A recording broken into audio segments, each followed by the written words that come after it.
En manchette ce soir, un été actif pour les camps de jour de la région. Les inscriptions augmentent, mais les ressources financières demeurent insuffisantes. Appel à la prudence près des chantiers routiers. Et plusieurs nouveautés pour la traversée fantastique de Galichan. Dans un petit village comme le nôtre, à Galichan, écoute, je pense que c'est une activité qui est importante parce que, il faut faire connaître notre qualité de vie.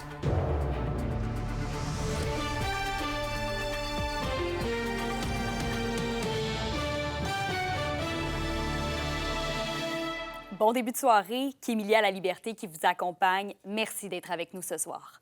Les camps de jour municipaux vivent un été actif dans plusieurs régions, mais derrière ce succès apparent, des questions sérieuses planent sur leur avenir. Élise Tessier nous en dit plus. Cet été, les camps de jour municipaux connaissent un franc succès. À Val-d'Or, Rouyn-Noranda et La Sarre, les inscriptions sont élevées et les activités battent leur plein. Ça, on a des camps de jour qui sont remplis, les inscriptions sont au rendez-vous. On n'a pas de problème de recrutement. Nos animateurs sont là. Puis, tu sais, on a des animateurs de qualité, ça se passe super bien. On collabore avec le centre de services scolaires pour avoir des lieux adéquats pour nos camps. On en a dans nos centres communautaires. Ça se passe très bien. La chance qu'on a, c'est d'avoir des animateurs et animatrices d'expérience. Fait que ça part toujours plus facilement quand sur les 11 animateurs que j'ai. Là, je dis animateur, animatrice, là, j'ai un animateur, un animateur. Et puis là-dessus, c'est tout déjà l'expérience. Fait que pour le départ, pour le début de ça, c'est toujours plus facile. Bien que les camps roulent à plein régime, l'Union des municipalités du Québec s'inquiète pour leur avenir. Avec seulement 6 millions de dollars pour tout le Québec, les villes peinent à offrir un service accessible et inclusif, selon l'organisation. Mais surtout, où on lève le drapeau aujourd'hui, c'est vraiment les enfants à besoins particuliers. Donc, quand on arrive dans cette situation-là, les municipalités ne sont pas équipées en équipement. Les municipalités n'ont pas nécessairement les ressources aussi pour faire face à ce défi-là, parce que c'est un défi. Il y a des municipalités dans les 3-4 dernières années qui ont doublé le nombre d'enfants à besoins particuliers.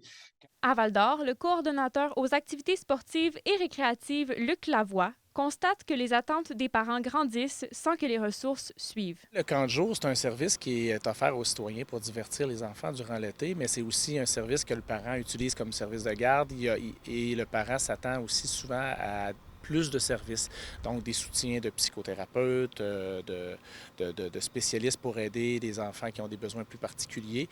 Il y a de plus en plus de demandes aussi par rapport à ça, mais on n'a pas de moyens pour desservir ces gens-là nécessairement. Donc, il y a vraiment un gap. Québec travaille par ailleurs avec l'Association provinciale des camps à encadrer les camps de jour avec un répertoire et des normes communes dans le but d'assurer un service équitable partout. Élise Tessier, RNC Nouvelles, Val-d'Or. Et comme à chaque année, l'été est synonyme de grands chantiers dans la province et l'Abitibi-Témiscamingue n'y fait pas exception. William Maillé est avec nous pour en faire le topo. Dites-nous, William, quelles routes sont à éviter et où sont la majorité des chantiers dans la région cette année? Je vous dirais qu'Émiliac, c'est particulièrement dans la MRC de la Vallée de l'Or qu'il y a le plus de cônes oranges cet été. Comme gros chantier, on peut assurément penser à celui de la voie de contournement de la 117 à Val-d'Or. Les travaux sont effectués de soirée et de nuit sur un tronçon de 6,3 km. Dans la réserve faunique La Vérandrie, c'est un tronçon de 8 km qui a également des travaux d'asphaltage. Le projet sera échelonné sur une période de 2 ans. Sinon, ce sont particulièrement des travaux sur les ponts qui sont en cours en région. Seulement pour le quartier Clérici, il y a celui de la rivière Kinogévis et celui du ruisseau Marcoux qui bénéficie de travaux majeurs en ce moment. Et au Témiscamingue, le pont du ruisseau L'Africain à Fabre est en reconstruction complète jusqu'en octobre. Je vous laisse entendre la conseillère en communication au ministère des Transports, Nicole Gaulin.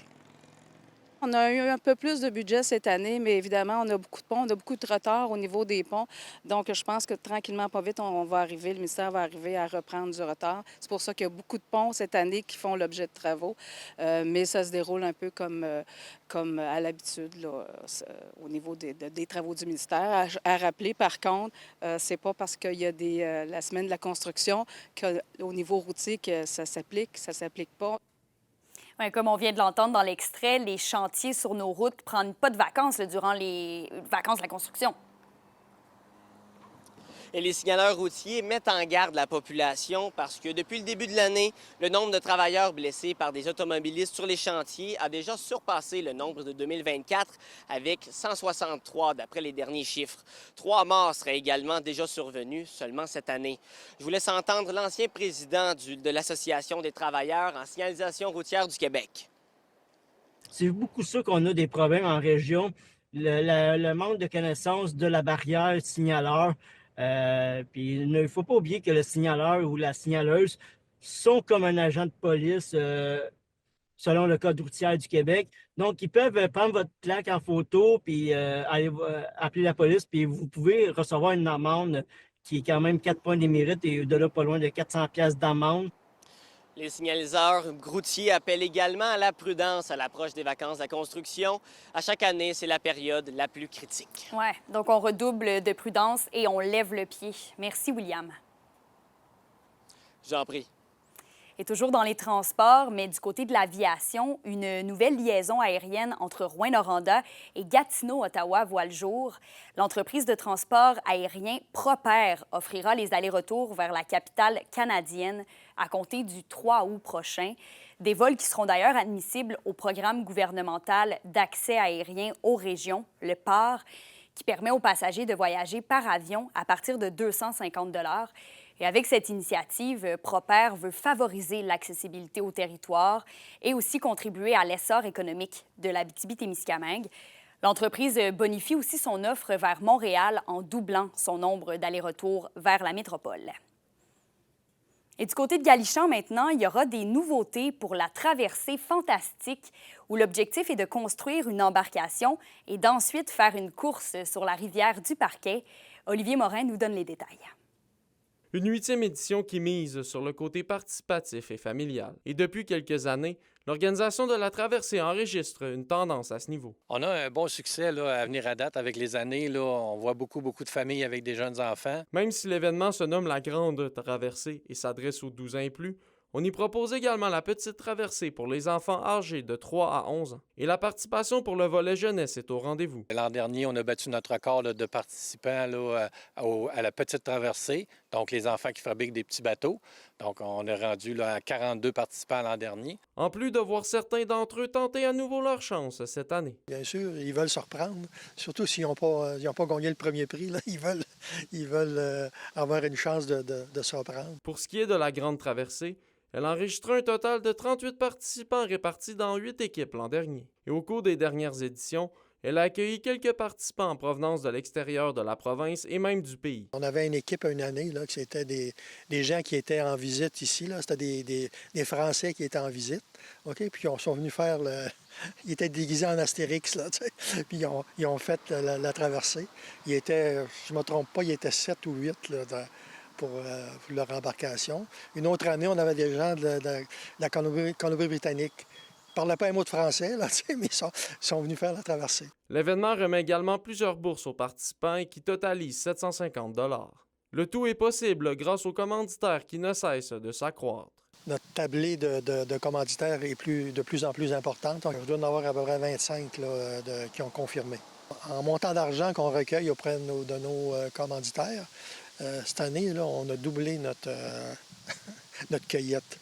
Par ailleurs, l'organisation offre la possibilité de préinscription, et ce, à tarif réduit. La période de préinscription à tarif réduit commence dès aujourd'hui et se poursuivra jusqu'au 10 août prochain. Olivier Morin, RNC Nouvelles, Galichan.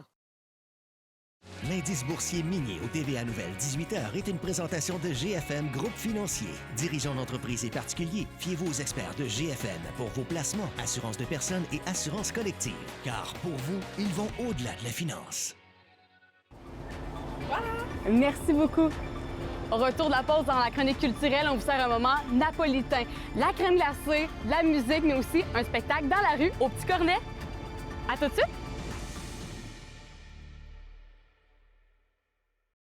Les SADC de l'Abitibi-Témiscamingue et du nord du Québec vous présentent la bonne nouvelle économique TVA. Établie au Témiscamingue, l'équipe Héritage déploie un nouveau service de gestion immobilière. Une solution complète, humaine et adaptée aux réalités des propriétaires d'immeubles à revenus de la région. Ce service clé en main comprend notamment la relation avec les locataires, la gestion administrative et réglementaire, ainsi que la coordination de l'entretien des unités.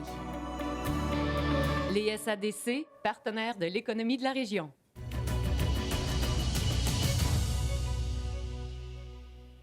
Vous pouvez maintenant découvrir le Témiscamingue à travers des balades gourmandes. La MRC du Témiscamingue lance une série de circuits guidés alliant produits locaux, culture et nature à bord d'un autobus qui sillonnera les routes du territoire. Une expérience gratuite qui comprendra 4 parcours thématiques, le tout pour déguster des produits d'ici tout en apprenant plus sur l'histoire de la région. Une première phase pilote débutera ce mois-ci. Et d'ailleurs, les inscriptions sont déjà ouvertes. Les départs se feront depuis Ville-Marie. En fait, au lieu de faire une démonstration des produits locaux, des produits issus de la production agricole ou de la transformation agroalimentaire, on invite les visiteurs, les citoyens et citoyennes à participer à un tour de piste dans un secteur donné du Témiscamingue pour découvrir non seulement les producteurs, mais aussi les façons de faire et des lieux typiques de notre territoire. À chaque endroit, on va faire une découverte, par exemple, de l'île du Collège, du parc au Pémican, des sentiers de la Pointe des Roches à la Tulipe et Gaboury. Il y a des découvertes à faire tant dégustatives que sur le spectacle et l'environnement qu'on peut avoir, qu'on peut montrer au Témiscamingue. Vos réponses à la question du jour TVA, une présentation de la clinique infirmière Nord-Ouest partout dans la région. Notre équipe peut vous recevoir pour un bilan de santé, une infection, le suivi de maladies chroniques et bien plus. Contactez-nous pour plus d'informations ou visitez notre site web. Et à la question du jour, on vous demandait « Fréquentez-vous les attraits touristiques de la région? » Vous avez répondu non à 79 %.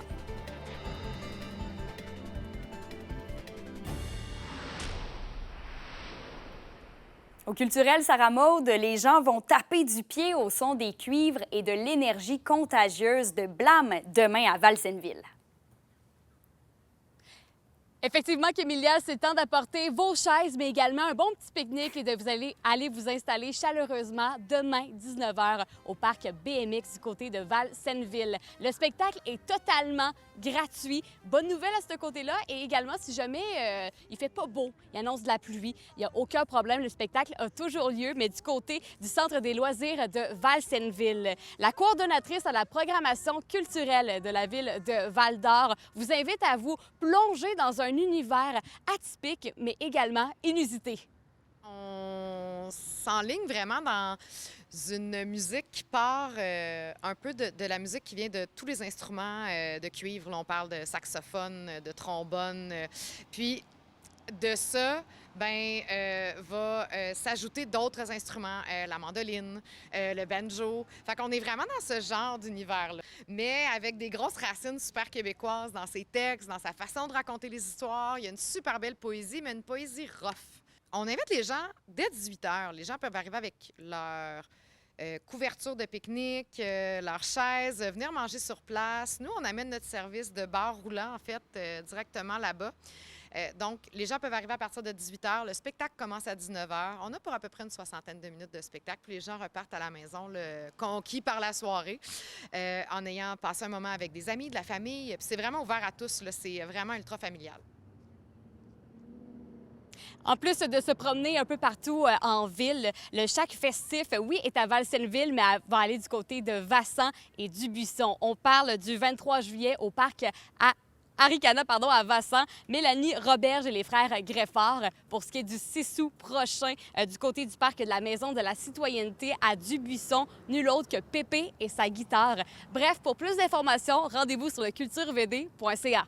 Et sur un autre sujet, un duo improbable, mais maintenant réel, de la crème glacée et un spectacle de musique à Val-d'Or au Petit Cornet.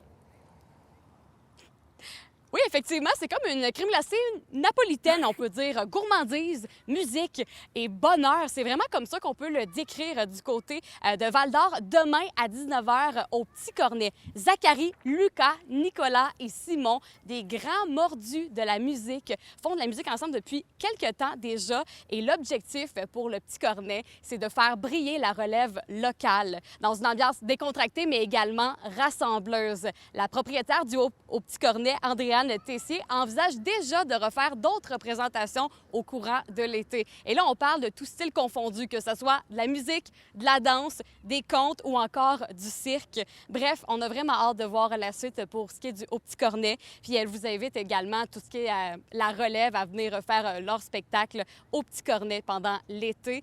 Honnêtement, je trouve que c'est le combo parfait. De la musique, de la crème glacée, qu'est-ce qu'on veut demander de plus, bouchée après bouchée? Ouais, ça donne le goût d'aller à la crèmerie, en tout cas.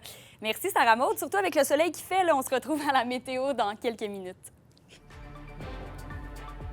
Comment se porte le hockey féminin dans la région? On en discute tout de suite après la pause.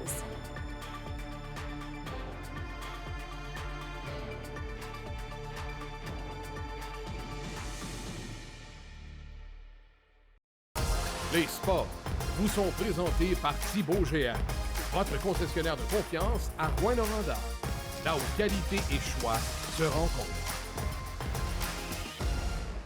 Bonne nouvelle pour le hockey féminin en région. Une nouvelle équipe M15 2A vient d'être créée.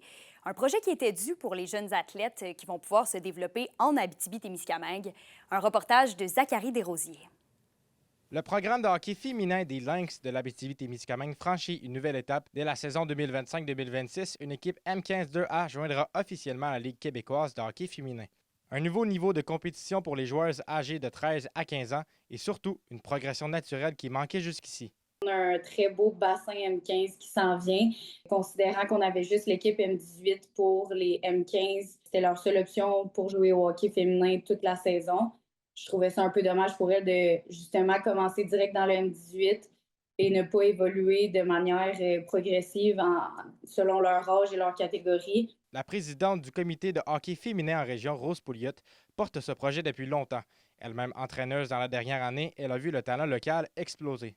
On a vraiment de plus en plus de filles et de plus en plus de filles qui commencent jeunes. Fait que, moi, dans mon temps, quand moi je jouais, on était pas autant que là. Il y avait question de 5-6 filles par région, par ville en Abitibi.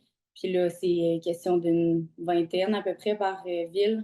Pour l'administrateur au sein de Hockey Abitibi-Témiscamingue, Patrice Audet, ce virage était inévitable. C'était la suite logique là, qui a été abordée par le comité de joindre une deuxième équipe à la Ligue. Puis c'était logique que ce soit le M15-2A. Pour offrir un meilleur encadrement, les matchs seront disputés dans 3 villes, Val-d'Or, Amos et Rouyn-Noranda. Cette année, il y a eu une nouveauté, il y a eu ouverture de la part de la Ligue de pouvoir jouer Val-d'Or, Amos et Rouyn. Ça a été quand même super bien. On a des joueuses qui proviennent des 4 coins de la région, donc c'est le fun pour les joueuses de Rouyn de pouvoir jouer chez eux. Même chose pour les joueuses d'Amos. L'horaire pour la prochaine saison n'est toujours pas connu. Les Lynx connaîtront leurs prochains adversaires d'ici quelques mois. Zachary Desrosiers, RLC Nouvelles, Val-d'Or. Une jeune professionnelle de chez nous, la thérapeute du sport des Foreurs de Val-d'Or, Gaëlle Bergeron, a passé sa semaine dernière avec le grand club, le Canadien de Montréal. C'était à l'occasion du camp de perfectionnement des recrues. Une entrevue d'Alexandre Cabana. Premièrement, bon, c'est pas ton premier rodéo, tu étais là l'an dernier. Comment tu as trouvé ça cette année, t'as retrouvé encore une fois avec le grand club? Ben, tu sais, c'est toujours une expérience qui est super enrichissante de pouvoir travailler avec des thérapeutes qui travaillent au niveau professionnel, de voir comment eux autres travaillent, comment leur protocole, juste l'environnement de la chambre, la clinique, le gym. En bout de ligne, ils font la même chose que nous, mais juste avec un plus grand budget et plus de visibilité. Donc là, Gaëlle, toi, tu es la thérapeute du sport des Foreurs de Val-d'Or. Comment ça s'est passé avec le Canadien? Est-ce que tu as fait un petit peu ce que tu fais justement avec les Foreurs? Oui, c'est très similaire. Là, dans le fond, ils veulent vraiment nous donner l'opportunité de travailler, de faire ce qu'on connaît, mais à un niveau différent. Donc, il y a des pratiques. Donc, c'est nous autres qui sommes sur le banc pour les pratiques. Les joueurs durant le match intra-équipe également. Puis, s'il y a des blessures ou des gars qui ont des problèmes musculo-squelettiques, physiques, ou ils sont allés trop dur dans le gym à la première journée. Des block shots, c'est tout le temps des petites affaires. Les gars reçoivent une rondelle ici, ou ils sont un peu tendus là. Il n'y a rien de majeur. Tu étais un petit peu la représentante des foreurs là-dedans, mais est-ce que tu es spécial? Y avait-tu d'autres gens de la LHJMQ qui étaient avec toi, qui t'accompagnaient?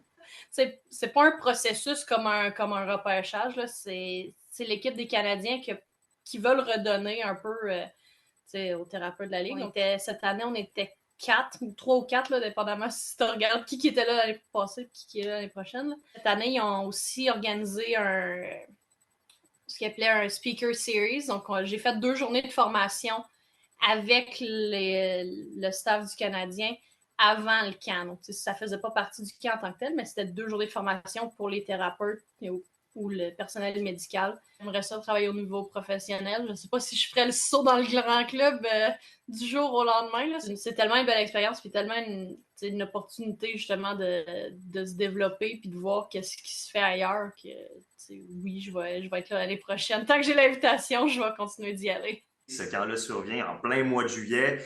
Et vous, les foreurs, ça reprend assez bientôt. Les vacances sont courtes, mais c'est pour une bonne cause, j'imagine. Le camp arrive bientôt. J'ai déjà commencé à contacter mes gars pour leurs médicaux de pré-saison. Puis donc, on rembarque dans le bain assez rapidement. C'est vraiment une année excitante là, qui s'en vient. Là. Moi, je pense qu'on a un beau groupe de jeunes déjà l'année passée. Là, on était jeunes, mais on est bourré de talent. Puis j'ai vraiment hâte de voir où est-ce que cette équipe-là s'en va. Gaëlle, félicitations encore une fois et merci beaucoup. Merci, Alexandre. La météo, une présentation de Nicole Auto de la Sarre, la capitale du pick-up. Où vous y trouverez toujours le meilleur choix, toujours le meilleur prix. À la météo, Sarah Maud, est-ce qu'on doit s'armer de patience ou d'un bon parapluie? Je dirais un peu des deux accompagnés de très bonnes bottes de pluie. Allons voir maintenant du côté de ce soir et cette nuit pour la météo en Abitibi. Quelques nuages avec un 30 % de probabilité d'averse, minimum 13 degrés. Pour ce qui est du Témiscamingue maintenant, partiellement nuageux avec un 30 % de probabilité d'averse, minimum 14 degrés. Pour ce qui est de demain maintenant en Abitibi, en fait, ça va être généralement nuageux avec un 40 % de probabilité d'averse, risque d'orage en fin d'après-midi, maximum 23 ressenti 26. Au Témiscamingue, maintenant, ça va être généralement ensoleillé, suivi de nuages, des averses, mais également un risque d'orage plus tard dans la journée. Maximum 22, ressenti 27 degrés. Allons voir maintenant un aperçu pour jeudi du côté de l'Abitibi. Ça va être la pluie intermittente avec un maximum 25 degrés. Et pour ce qui est du Témiscamingue, dégagement, maximum 25 degrés. Bref, oui, il y a de la pluie, mais c'est une bonne excuse pour pas passer la tondeuse aujourd'hui et mettre des belles pantoufles. Ah, on aime ça, des bons conseils comme ça. Merci, Sarah Maud. Passez une belle soirée sur nos ondes. À demain.